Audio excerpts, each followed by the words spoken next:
ಕುಂಕುಮ ಕೊಡ್ಬಾ ಅಂದ್ಬಿಟ್ಟು ಕರಿತಾ ಇದ್ರೆ ಆಗಲ್ಲಪ್ಪ ಆಗಲ್ಲ ಅಂದ್ಬಿಟ್ಟು ಎಲ್ಲರೂ ಕೂಡ ಅಂತ ಇದ್ರೆ ಏನು ಮಾಡೋದು ಈಗ ಈ ಕೂಸಿಗೆ ಅರ್ಶಿನ ಕುಂಕುಮ ಕೊಡಲೇಬೇಕು ಅಂತ ಅಂದ್ಬಿಟ್ಟು ಅಲ್ಲಿ ಶಾರದಾ ನಿಂತ್ಕೊಂಡಿರ್ತಾಳೆ ರೂಮಲ್ಲಿ.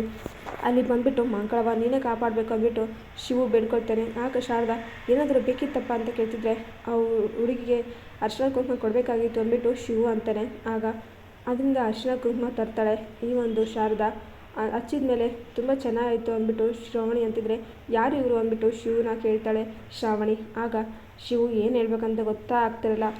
ಆ ಟೈಮಲ್ಲಿ ನಾನು ಈ ಮನೆ ಕೆಲಸದವಳವ ಅಂದ್ಬಿಟ್ಟು ಶಾರದಾ ಅಂತಾಳೆ. ಇದರಿಂದಾಗಿ ಇಲ್ಲಿ ಬೇಜಾರಾಗುತ್ತೆ ಶಿವುಗೆ. ಇಲ್ಲ ಇವರು ನಮ್ಮ ಅವ್ವ ಅಂದ್ಬಿಟ್ಟು ಶಿವು ಅಂತಾನೆ. ಇದರಿಂದ ಶಾರದಾಗಂತೂ ತುಂಬಾ ಖುಷಿ ಆಗ್ತಾ ಇರುತ್ತೆ. ಶ್ರಾವಣಿಗೂ ಕೂಡ ಓ ಹೌದಾ ತುಂಬ ಚೆನ್ನಾಗಿದ್ದಾರೆ, ಲಕ್ಷವಾಗಿದ್ದಾರೆ. ಅಲ್ಲ ಅದೇ ಅಂದ್ಕೊಂಡೆ ಇವರು ನಿಮ್ಮ ಹೋಲಿಕೆನೇ ಇದೆ. ರಾತ್ರಿಲಿ ಕಣ್ಣು ಕಟ್ಟಿ ಬಿಟ್ಟರು ಕೂಡ ನೀವಿಬ್ಬರು ತಾಯಿ ಮಗ ಅಂತ ಕಂಡುಹಿಡಿಬೋದು, ಅಷ್ಟು ಚೆನ್ನಾಗಿದೆ ನಿಮ್ಮ ಜೋಡಿ ಅಂದ್ಬಿಟ್ಟು ಇಲ್ಲಿ ಶ್ರಾವಣಿ ಅಂತ ಐತೆ. ಶಿವಗೆ ಏನು ಮಾತಾಡ್ಬೇಕಂತ ಗೊತ್ತೇ ಆಗೋದಿಲ್ಲ. ನೀನು ಚೆನ್ನಾಗಿದ್ಯಾವ, ಎಷ್ಟು ಪಟ್ಪಟ ಅಂತ ಮಾತಾಡ್ತಿದ್ದೀಯ ಅಂತಿದ್ರೆ ಹೌದು ಅಂತಂದ್ಬಿಟ್ಟು ಶ್ರಾವಣಿ ಇಲ್ಲ ಅಂತ ಇರ್ತಾಳೆ. ಸರಿ ಹಾಗಾದರೆ ಮನೆಗೆಲ್ಲ ಬಂದಿದ್ದೀನಿ, ನೀವಿಬ್ಬರದು ಮೆಮೊರಿಗೋಸ್ಕರ ಒಂದು ಸೆಲ್ಫಿ ಇರಲಿ ಅಂತಂದ್ಬಿಟ್ಟು ಇಲ್ಲಿ ಶಿವನ ಮತ್ತು ಶಾರದಾನ ನಿಲ್ಲಿಸಿ ಫೋಟೋ ತೆಗಿತಾ ಇರ್ತಾಳೆ ಶ್ರಾವಣಿ. ಅಯ್ಯೋ ಸ್ವಲ್ಪ ಚೆನ್ನಾಗೂ ಬರ್ತಾಯಿಲ್ಲ, ಸ್ಮೈಲ್ ಮಾಡಿ ಅಂತಂದ್ಬಿಟ್ಟು ಶ್ರಾವಣಿ ಅಂತ ಇದ್ದರೆ ಹೋಗ್ಲಿ ಬಿಡವ ಈ ಸೀರೆ ಅಷ್ಟು ಚೆನ್ನಾಗಿಲ್ಲ, ಫೋಟೋ ಯಾಕೆ ಅಂತಂದ್ಬಿಟ್ಟು ಶಾರದಾ ಅಂತಿದ್ರೆ ಸುಮ್ಮನಿರಮ್ಮ ನೀವು ಈ ಸೀರೆಲಿ ಬೊಂಬೆ ಥರ ಕಾಣಿಸ್ತಾ ಇದ್ದೀರ ಅಂದ್ಬಿಟ್ಟು ಅಂತ ಇರ್ತಾರೆ. ಸರಿ ಆಯಿತು ಅಂದ್ಬಿಟ್ಟು ಇನ್ನೂ ಹತ್ರ ಅಂದ್ಕೊತ ಇಬ್ಬರು ಫೋಟೋ ತೆಗೆದೇ ಬಿಡ್ತಾಳೆ. ಅದಾದಮೇಲೆ ನಿಮ್ಮ ಜೊತೆ ನಾನು ಒಂದು ಫೋಟೋ ತೊಗೊಳ್ತೀನಿ ಅಂದ್ಬಿಟ್ಟು ಸೆಲ್ಫಿ ಎಲ್ಲ ತಗೊತಾಳೆ ಶ್ರಾವಣಿ. ಸರಿ ನಾನು ಹೊರಡೋ ಟೈಮ್ ಆಯಿತು ಆಯಿತಾ, ಗ್ಯಾರಂಟಿ ನೀವು ಬರಲೇಬೇಕು ನಮ್ಮ ಮನೆ ಫಂಕ್ಷನ್ಗೆ ಅಂದ್ಬಿಟ್ಟು ಶ್ರಾವಣಿ ಹೇಳ್ಬಿಟ್ಟು ಬರ್ತೀನಿ ಶಿವಣ್ಣ ಅಂದ್ಬಿಟ್ಟು ಅಲ್ಲಿಂದ ಹೊರಡ್ತಾಳೆ. ಒಳ್ಳೆದಾಗಲಿ ಅವ ಅಂದ್ಬಿಟ್ಟು ಇಲ್ಲಿ ಶಿವು ಅಂತ ಇದ್ದರೆ ಶಾರದಾ ತುಂಬಾ ಖುಷಿಯಿಂದ ಹೋಗ್ತಾಳೆ. ಅಪ್ಪ ದೇವರೇ ಇವತ್ತು ನನ್ನ ಅವ್ವ ಅಂತ ಮನೆಯವರು ಎಲ್ಲರ ಮುಂದೆಯೂ ಕೂಡ ಶಿವು ರಿವೀಲ್ ಮಾಡೇ ಬಿಡ್ತಾನೆ ಅಂತಂದ್ಬಿಟ್ಟು ಖುಷಿ ಪಡ್ತಾ ಇರ್ತಾಳೆ. ಇನ್ನು ಶ್ರಾವಣಿ ಹೊರಗಡೆ ಬರ್ತಾಳೆ. ಇತ್ತ ಕಡೆ ಈ ಒಂದು ಪಾರು ಟೆನ್ಷನ್ ಆಗ್ತಾ ಇರ್ತಾಳೆ, ಏನಾಯಿತು ಅಲ್ಲಿ ಏನಿಲ್ಲ ಏನಾಯಿತು ಅಂದ್ಬಿಟ್ಟು. ಆಗ ಪಾರುನೇ ಕಾಲ್ ಮಾಡ್ತಾಳೆ ಶ್ರಾವಣಿ. ಹಲೋ ಶ್ರಾವಣಿ ಏನಾಯಿತು ಶ್ರಾವಣಿ, ನನಗಂತೂ ನಿಂದ್ರಕ್ಕಾಗ್ತಾಯಿಲ್ಲ ಅಂತಂದ್ಬಿಟ್ಟು ಅಂತ ಇದ್ದರೆ ಹಣ್ಣು ಕಾಯಿನೋ ಅಂತಂದ್ಬಿಟ್ಟು ಕೇಳ್ತಾಳೆ ಪಾರು. ಹಣ್ಣು ಅಲ್ಲ ಕಾಯಿನೂ ಅಲ್ಲ ಅಂದ್ಬಿಟ್ಟು ಈ ಶ್ರಾವಣಿ ಅಂತಾಳೆ. ಪ್ಲೀಸ್ ಶ್ರಾವಣಿ ಏನು ಹೇಳ್ತಿದ್ದೆ ನೀನು, ನನಗಂತೂ ಭಯ ಆಗ್ತಿದೆ ಅಂತಿದ್ರೆ ಹೌದು ಏನಾಗಬೇಕೋ ಅದೇ ಆಗಿದೆ, ಹಣ್ಣು ಕಾಯಿ ಅಲ್ಲ ಫಲನೇ ಕೊಟ್ಟಿದೆ ಅಂದ್ಬಿಟ್ಟು ಅಂತಾರೆ. ಏನು ನಿಜನಾ ಅಂತಿದ್ರೆ ಹೌದು ನಾನು ಯಾಕೆ ಸುಳ್ಳು ಹೇಳಿ ಅಂದ್ಬಿಟ್ಟು ಅಂತ ಇರ್ತಾರೆ. ಅಯ್ಯೋ ಅಂತಿದ್ದು ತಾಯಿ ಮಗನ್ನ ಒಂದು ಮಾಡಿರೋ ಪುಣ್ಯ ನಿನಗಂತೂ ಸಿಗುತ್ತೆ ಅಂದ್ಬಿಟ್ಟು ಇಲ್ಲಿ ಪಾರು ಅಂತಾಳೆ. ಅಯ್ಯೋ ಆ ಪುಣ್ಯ ನನಗೆ ಬೇಕು, ತಾಯಿ ಇಲ್ಲಿದ್ದ ನೋವು ಏನು ಅಂತ ಚೆನ್ನಾಗೇ ಗೊತ್ತಿದೆ ನನಗೆ. ಬೇಕಿದ್ರೆ ತಾಯಿ ಪ್ರೀತಿ ಸಿಗುತ್ತೆ ಅಂದರೆ ಸತ್ತು ಮತ್ತೆ ಇನ್ನೊಂದು ಸರ್ತಿ ಬದುಕೋಕ್ಕೂ ಏಸಲ್ಲ ನಾನು ಅಂದ್ಬಿಟ್ಟು ಶ್ರಾವಣಿ ಅಂತಾಳೆ. ಬಿಡ್ತು ಅನ್ನು ಯಾಕೆ ಈ ರೀತಿ ಮಾತಾಡ್ತಿದೀಯಾ, ನಮ್ಮೂರು ದೇವತೆ ತುಂಬಾ ಸ್ಟ್ರಾಂಗು, ದೇವ್ರ ಹತ್ರ ಹೋಗಿ ನಿನ್ನ ತಾಯಿ ಸಿಗ್ಲಂತ ಹೇಳು, ನಿನ್ನ ತಾಯಿನೂ ಸಿಗ್ತಾಳೆ ಹಾಗೆ ನಿಮ್ಮಪ್ಪನ ಪ್ರೀತಿನೂ ಸಿಗಂತಾರೆ ಹೇಳು, ನಿಮ್ಮಪ್ಪ ಆದಷ್ಟು ಬೇಗ ನಿನ್ನ ಮಗಳು ಅಂತ ಒಪ್ಕೊಂಡ ಕಾಲ ಬಂದೇ ಬರುತ್ತೆ ಅಂದ್ಬಿಟ್ಟು ಇಲ್ಲಿ ಪಾರು ಅಂತಾಳೆ. ಹೌದು ಅದಕ್ಕೋಸ್ಕರ ನಾನು ಕೂಡ ಕಾಯ್ತಾ ಇರೋದು, ಆ ದಿನ ಬಂದರೆ ಸಾಕು ಅಂದ್ಬಿಟ್ಟು ಇಲ್ಲಿ ಶ್ರಾವಣಿ ಅಂತ ಇದ್ದರೆ ಆಯಿತು ಸಿಗ್ತೀವಿ ಬಾಯ್ ಅಂದ್ಬಿಟ್ಟು ಇಲ್ಲಿ ಶ್ರಾವಣಿ ಅಲ್ಲಿಂದ ತಾನು ದೇವಸ್ಥಾನಕ್ಕೆ ಹೋಗ್ಬಿಟ್ಟು ಊರಿಗೆ ಹೊರಟೇ ಬಿಡ್ತಾಳೆ. ಇಲ್ಲಿ ತುಂಬಾ ಖುಷಿ ಆಗ್ತಾ ಇರ್ತಾ ಪಾರಿಗೆ. ಅಪ್ಪ ಮೊದಲು ಏನಾಗ್ತಿದೆ ಅಂತ ಮನೆಗೆ ಹೋಗಬೇಕು, ಮನೇಲಿ ನೋಡಬೇಕು ಅಂತಂದ್ಬಿಟ್ಟು ಇಲ್ಲಿ ಅಂದ್ಕೊಳ್ತಾ ಇರ್ತಾಳೆ. ಇನ್ನು ಇಷ್ಟೊಳಗಡೆ ಇತ್ತ ಕಡೆ ರತ್ನಾಗೆ ಫುಲ್ ಟೆನ್ಷನ್ ಆಗ್ತಾ ಇರುತ್ತೆ. ಅಯ್ಯೋ ಸೀನಿಗೆ ಏನಪ್ಪ ಆಯಿತು, ಅವ್ನು ಏನು ಮಾಡ್ಕೊಂಡು ಹೋದ್ನ ಪಾಪ, ನಮ್ಮ ರಶ್ಮಿ ಹೇಗಿದ್ದಾಳೆ ಏನಿಲ್ಲ ಅಂದ್ಬಿಟ್ಟು ರಶ್ಮಿಗೆ ಕಾಲ್ ಮಾಡ್ತಾಳೆ.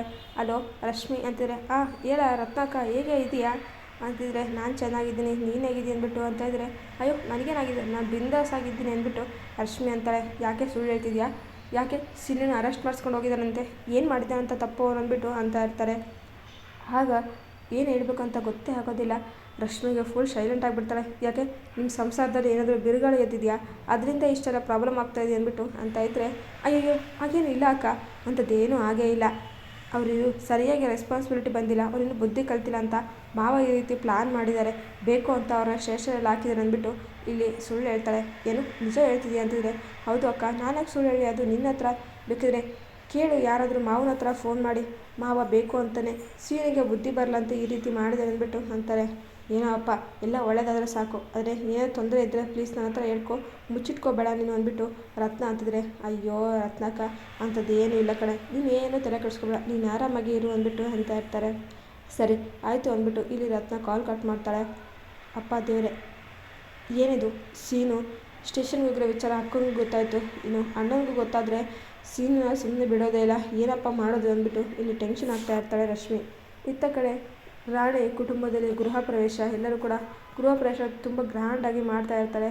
ಫಂಕ್ಷನ್ಗೆ ಜನ ಎಲ್ಲ ಬಂದಿರ್ತಾರೆ. ಪೂಜೆಗೆ ಈ ಒಂದು ನಾಗ ಮತ್ತು ಇಂದ್ರ ಕೂತ್ಕೊಂಡಿದ್ರೆ ಎಬ್ಬಿಸ್ಬಿಟ್ಟು ಅಜ್ಜಿ ಇಲ್ಲಿ ರಾಣಿ ಮತ್ತು ಮನ್ನ ಕೂರಿಸಿರ್ತಾರೆ.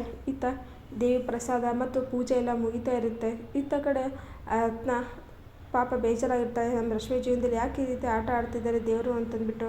ಇನ್ನು ಇತ್ತ ಕಡೆ ಶಿವು ಹೊರಗಡೆ ಹೋಗ್ಬೇಕಂತ ರೆಡಿಯಾಗಿರ್ತಾನೆ. ಆದರೆ ಶಾರದಾ ಬೆಳಿಗ್ಗೆನೇ ಬೇಗ ಎದ್ಬಿಟ್ಟು ದೇವ್ರ ಪೂಜೆ ಎಲ್ಲ ಮಾಡಿಬಿಟ್ಟು ಇತ್ತ ಕಡೆ ಪ್ರಸಾದ ಎಲ್ಲ ಮಾಡಿರ್ತಾಳೆ. ಅಪ್ಪ ಇವತ್ತು ರಾಮನವಮಿ, ಊಟ ಮಾಡದೆ ಹೋಗ್ಬಾರ್ದು, ಊಟ ಬಡಿಸ್ತೀನಿ, ಪ್ರಸಾದ ತಿಂದೋಗು ಅಂದ್ಬಿಟ್ಟು ಇಲ್ಲಿ ಅಂತ ಇರ್ತಾರೆ ಶಾರದಾ. ಆಗ ಶಿವಿಗೆ ಏನು ಮಾತಾಡ್ಬೇಕಂತ ಗೊತ್ತಾಗೋದಿಲ್ಲ. ಸರಿ ಆಯಿತು ಅಂದ್ಬಿಟ್ಟು ಬಂದು ಕೆಳಗಡೆ ಕೂತ್ಕೊಳ್ತಾರೆ. ಇನ್ನು ಎಲೆ ಬಡಿಸ್ತಾಳೆ, ಎಲೆಯಲ್ಲಿ ಅಡುಗೆ ಎಲ್ಲ ಇಡ್ತಾಳೆ. ಆಮೇಲೆ ಪ್ರಸಾದ ನನಗೆ ಕೊಡಲ್ವ ಅಂದ್ಬಿಟ್ಟು ಶಾರದಾ ಅಂತಾಳೆ. ಆಗ ಶಿವು ಪ್ರಸಾದ ಕೊಡ್ತಾನೆ. ಅದನ್ನು ಅಮೃತ ಭೋಜನ ಅಂದ್ಕೊಂಡು ಕೈಯಲ್ಲಿ ಹೊತ್ಕೊಂಡು ಇಲ್ಲಿ ತಿಂತಾಳೆ ಶಾರದಾ. ಅತ್ತ ಕಡೆ ಅನ್ನ ಸಾಂಬಾರು ಬಡಿಸ್ತಾ ಇರ್ತಾಳೆ. ಅಯ್ಯೋ ಅನ್ನ ಹೆಚ್ಚಾಯಿತು ಅಂತೇಳ್ಬಿಟ್ಟು ಸಾಂಬಾರು ಹೆಚ್ಚಾಗ್ತಾಳೆ. ಸಾಂಬಾರು ಹೆಚ್ಚಾಗಿದೆ ಅಂದ್ಬಿಟ್ಟು ಮತ್ತೆ ಅನ್ನ ಸಾಂಬಾರು ಅಂದ್ಬಿಟ್ಟು ಪ್ಲೇಟ್ ತುಂಬ ಬಡಿಸ್ತಾ ಇರ್ತಾಳೆ. ಶಿವು ಬೇಡ ಬೇಡ ಅಂದರೂ ಕೂಡ ಆಗ ಇಲ್ಲಿ ಇದನ್ನು ಶಿವು ತಿಂತಾ ಇರೋದು ನೋಡಿಬಿಟ್ಟು ಶಾರದಾಗೆ ತುಂಬಾ ಖುಷಿ ಆಗ್ತಾ ಇರುತ್ತೆ. ನೀನು ಬೆಳೆಯೋ ಮಗ, ಜಾಸ್ತಿ ತಿನ್ನಬೇಕು, ತಿನ್ನು ಮಗ ತಿನ್ನು ಅಂದ್ಬಿಟ್ಟು ಇಲ್ಲಿ ಅಂತ ಇರ್ತಾರೆ ಶಾರದಾ. ಮನೆ ಒಳಗಡೆ ಪಾರು ಮತ್ತು ಶಂಕರಪ್ಪ ಇಬ್ಬರು ಬಂದಿರ್ತಾರೆ. ಇದನ್ನು ನೋಡಿಬಿಟ್ಟು ತುಂಬಾ ಖುಷಿ ಆಗ್ತಾರೆ. ನೋಡ್ದ ಮಾವ, ನಾವು ಊರು ಬಿಟ್ಟೋದಕ್ಕೆಲ್ಲ ಎಷ್ಟೆಲ್ಲ ಎಫೆಕ್ಟ್ ಆಗಿದೆ ಅಂತಿದ್ರೆ, ಹೌದು ಕಣವ, ಇದೆಲ್ಲ ನಿನ್ನಿಂದೆಲ್ಲ ಸಾಧ್ಯ, ಮಾಂಕಳವನೇ ಕಾಪಾಡಬೇಕು, ಮಾಂಕಳವನೇ ನನ್ನ ಮನೆಗೆ ನಿನ್ನ ಕರೆಸಿದ್ದಾಳೆ ನೋಡು, ತಾಯಿ ಮಕ್ಕಳು ಒಂದಾಗ್ಬಿಟ್ರು ಅಂದ್ಬಿಟ್ಟು ಇಲ್ಲಿ ಶಂಕರಪ್ಪ ಖುಷಿ ಪಡ್ತಾ ಇದ್ದರೆ, ಇದರಲ್ಲಿ ನಮ್ಮದೇನಿದೆ ಮಾವ, ಅವ್ರಿಗೆ ತಾಯಿ ಮೇಲೆ ಪ್ರೀತಿ ಇದೆ, ಆದರೆ ಒಪ್ಕೊಳಕ್ಕಾಗ್ತಾ ಇಲ್ಲ ಅಷ್ಟೇ, ಒಂದಿಲ್ಲ ಅವ್ರಿಗೂ ಇದ್ರ ಬಗ್ಗೆ ಗೊತ್ತಾಗುತ್ತಲ್ವಾ, ನೀವೇನು ಟೆನ್ಷನ್ ತೊಗೊಳ್ಳೇಬೇಡಿ ಅಂದ್ಬಿಟ್ಟು ಅಂತ ಇದ್ದರೆ, ಹೌದಮ್ಮ ನೀನು ಹೇಳಿದ್ದು ಸರಿಯಾಗೇ ಇತ್ತು ಅಂತೂ ಶಾರದಾ ಎಷ್ಟು ಖುಷಿಯಾಗಿರ್ತಾಳೆ ಹೇಳು. ಶಿವು ಈ ರೀತಿ ಬಡಿಸ್ಕೊಂಡು ತಿಂತಿರೋ ನೋಡಿಬಿಟ್ರೆ ಅಯ್ಯೋ ಅವಳು ಖುಷಿಗೆ ಪಾರನೇ ಇಲ್ಲ ಬಿಡು ಅಂದ್ಬಿಟ್ಟು ಅಂತ ಇರ್ತಾರೆ. ಹೌದು ಮಾವ, ಇದಕ್ಕೋಸ್ಕರ ನಾನು ಕೂಡ ಕಾಯ್ತಾ ಇದ್ದಿದ್ದು, ಅತ್ತೆ ತುಂಬಾ ಒಳ್ಳೆಯವರು ಅಂದ್ಬಿಟ್ಟು ಪಾರು ಅಂತ ಇರ್ತಾಳೆ. ಇನ್ನು ಇತ್ತ ಕಡೆ ಸೀನು ಸ್ಟೇಷನಲ್ಲಿ ಇರ್ತಾನೆ. ಸ್ಟೇಷನಿರೋ ವಿಚಾರ ಶಿವು ಪಾರಿಗೆ ಗೊತ್ತಾಗೇ ಬಿಡುತ್ತೆ. ಇದರಿಂದಾಗಿ ಭಯ ಬಿದ್ದುಬಿಟ್ಟು ಶಿವು ಸ್ಟೇಷನ್ಗೆ ಓಡಿ ಬರ್ತಾನೆ. ಬಾಮೈದ ಅಂದ್ಬಿಟ್ಟು ಬರ್ತಾಯಿದ್ರೆ, ಯಾರಪ್ಪ ನೀವು, ಏನಾಯಿತು ಅಂತಿದ್ರೆ, ಸೀನು ನಮ್ಮ ಬಾಮೈದ, ಯಾಕೆ ಅವ್ರನ್ನ ಅರೆಸ್ಟ್ ಮಾಡಿಸಿದ್ರಾ ಅಂತ ಕೇಳ್ತಿದ್ರೆ, ಅರೆಸ್ಟ್ ಕೇಸಲ್ಲಿ ಅವ್ರನ್ನ ಅರೆಸ್ಟ್ ಮಾಡಿದೀವಿ ಅಂದ್ಬಿಟ್ಟು ಇಲ್ಲಿ ಪೊಲೀಸರು ಅಂತಾರೆ. ಯಾಕೆ ಸರ್ ಅಂತ ತಪ್ಪೇನು ಮಾಡಿದೆ ನಮ್ಮ ಸೀನು ಅಂದ್ಬಿಟ್ಟು ಪಾರು ಕೇಳ್ತಾಳೆ. ಏನು ತೆಗೆ ಹೊಡೆದ್ರೆ ಸುಮ್ಮನೆ ಬಿಡ್ತಾರೇನ್ರಿ ಅಂದ್ಬಿಟ್ಟು ಪೊಲೀಸರು ಹೇಳಿಬಿಡ್ತಾರೆ. ಇದರಿಂದಾಗಿ ಶಿವನ ಕೋಪ ನೆತ್ತಿಗೆ ಏರ್ಬಿಡುತ್ತೆ. ಏನು ನನ್ನ ತಂಗಿಗೆ ಹೊಡೆದಿದ್ದಾನ ಇವನು ಅಂತಂದ್ಬಿಟ್ಟು ಸ್ಟೇಷನ್ನೇ ಇಲ್ಲಿ ಮುರಿದ್ಬಿಟ್ಟು ಸೀನುಗೆ ಹಿಗ್ಗ ಬರೆಸ್ತಾ ಇರ್ತಾನೆ. ಫುಲ್ ಕಟ್ಟಿಗೆ ಎಲ್ಲ ಇರುತ್ತೆ, ಕಟ್ಟಿಗೆ ತಗೊಂಡು ಹೊಡಿತಾ ಇರ್ತಾನೆ. ಆಗ ಪಾರು ಮಾವ ಅಂದ್ಬಿಟ್ಟು ಗಟ್ಟಿಯಾಗಿ ಕೂಗ್ತಾಳೆ. ಇದರಿಂದ ಶಿವು ನಿಂತ್ಕೊಳ್ತಾನೆ. ಈ ಒಂದು ಶಿವು ಕೋಪಕ್ಕೆ ಫುಲ್ ತತ್ತರಿಸಿ ಹೋಗ್ಬಿಡ್ತಾನೆ. ಸೀನಾ, ಅಯ್ಯೋ ದೇವರೇ, ಒಂದು ಹೇಟು ಹೊಡೆದಿ ನನಗೆ ಈ ರೀತಿ ನನ್ನ ಚಟ್ಟ ಕಟ್ತಾ ಇದ್ದಾನೆ, ಇನ್ನು ಬೆಂಕಿ ಸವಾಸ ಏನಾದರೂ ಮಾಡಿದೆ ಅಂತ ಗೊತ್ತಾದರೆ ನನ್ನ ಸಾಯಿಸೇ ಬಿಡ್ತಾನೆ ಹೇಗೆ ಅಂದ್ಬಿಟ್ಟು ಅಂದ್ಕೊಳ್ತಾ ಇರ್ತಾನೆ ಸೀನು. ಇತ್ತ ಕಡೆ ಪೊಲೀಸರು ಕೂಡ ಏನ್ರಿ ಮಾಡ್ತಿದ್ರೆ ನೀವು, ಅವ್ರಿಗೆ ಹೊಡೆಯೋದು ಬಡಿಯೋದು ಎಲ್ಲ ಕೂಡ ನಮ್ಮ ಅಧಿಕಾರ, ಆದರೆ ನೀವ್ಯಾಕೆ ಹೊಡಿತಾ ಇದ್ದೀರಾ, ತಂಗಿ ಮೇಲೆ ಕೈ ಮಾಡಿದ್ದಾನೆ, ಕೋಪ ಇರುತ್ತೆ ಗೊತ್ತು, ಆದರೆ ಈ ರೀತಿ ಸ್ಟೇಷನಲ್ಲೆಲ್ಲ ತೋರಿಸ್ಕೊಳ್ಳೋದು ಅಂದ್ಬಿಟ್ಟು ಪೊಲೀಸರು ಅಂತ ಇದ್ದರೆ, ಏನೇ ಆಗಲಿ ನನ್ನ ತಂಗಿರು ಚಿನ್ನ ಸರ್, ನಾನು ನಮ್ಮ ತಂಗಿರ ಮೇಲೆ ಒಂದಿನ ಕೂಡ ಕೈ ಮಾಡ್ದಲ್ಲ, ಅಂಥದ್ರಲ್ಲಿ ಇವನು ನಿನ್ನೆ ಮನೆ ಬಂದನು ನನ್ನ ತಂಗಿ ಮೇಲೆ ಕೈ ಮಾಡ್ತಾರಂದರೆ ನನಗೆ ರಕ್ತ ಕುದಿತಾ ಇದೆ ಸರ್ ಅಂದ್ಬಿಟ್ಟು ಅಂತ ಇರ್ತಾರೆ ಶಿವು. ಗೊತ್ತು ಸರ್, ನಿಮಗೆ ತಂಗಿ ಮೇಲೆ ಎಷ್ಟೆಲ್ಲ ಪ್ರೀತಿ ಇದೆ ಅಂತ ನಾವೆಲ್ಲನೂ ಕೇಳ್ಪಟ್ಟಿದ್ವಿ, ಇಡೀ ಮಾರುಗುಡಿಗೆ ಗೊತ್ತು ನಿಮ್ಮ ಅಣ್ಣ ತಂಗಿ ಸಂಬಂಧ ಏನು ಅಂತ ಅಂದ್ಬಿಟ್ಟು ಅಂತ ಹೇಳ್ಬಿಟ್ಟು ಅಂತ ಇರ್ತಾರೆ.